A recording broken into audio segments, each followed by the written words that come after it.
Hi, this is a PETP. This is a preperitoneal extended TEP for a small umbilical hernia. Now I have taken the 10 mm camera port just below the Xiphisternum, and I have made two ports after making the preperitoneal dissection, two 5 mm ports. The initial part of the surgery was bringing down the falciform ligament from the linea alba, which was done by finger dissection, followed by dissection with the scope, with the 10 mm scope. The next part of the dissection involves bringing down the peritoneum along with the fascia transversalis down from the posterior rectus sheath. You can see that inadvertent holes in the peritoneum has been made, but once the peritoneum has been mobilized, all these can be very easily closed.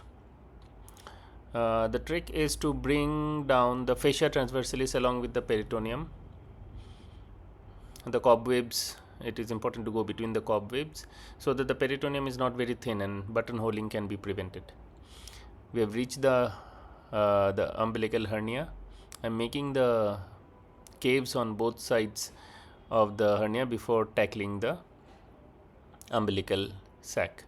I am trying to save as much of sac as possible. I am trying to bring the pseudo sac up and save as much of the sac as possible so that the closure becomes easy.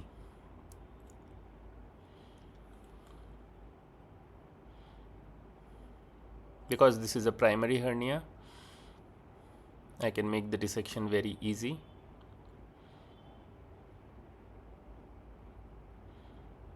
Now the space that I am creating is around 7 to 8 centimeters on both sides of the umbilical hernia.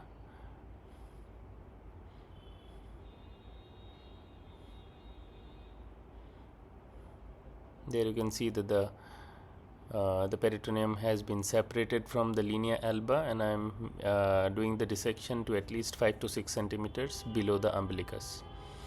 I don't need to go right down to the Cooper's ligament. So it's important to make adequate space for the mesh to be placed.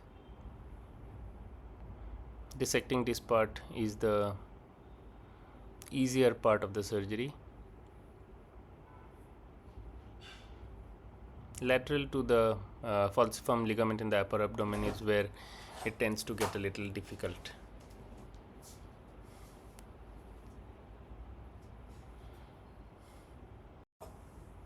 So this PETEP has been devised by Hector Venezuela from Mexico. But he puts the first port in the lower abdomen and he goes from the caudal area towards the cranium. This technique utilizes the space just below the Xiphisternum and goes down from the cranial end towards the lower abdomen. So we are closing the peritoneal rents first with 3/0 vicryl. It's important to close all the small peritoneal holes so that post-operatively bowel doesn't go through the rents into the preperitoneal space created. Now here I am using a 15 centimeter 10 V-lock, that's a braided suture, to close the umbilical defect. There was no divarication in this case, so we need not go much further towards the cranium. So once all the small peritoneal defects has been closed, it's time to close the umbilical defect.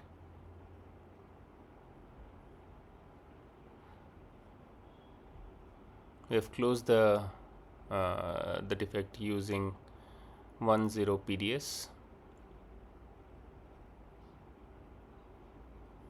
and now it's time to place the mesh.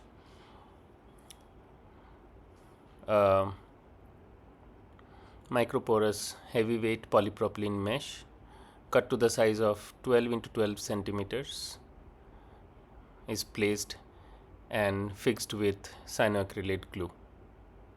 Thank you so much.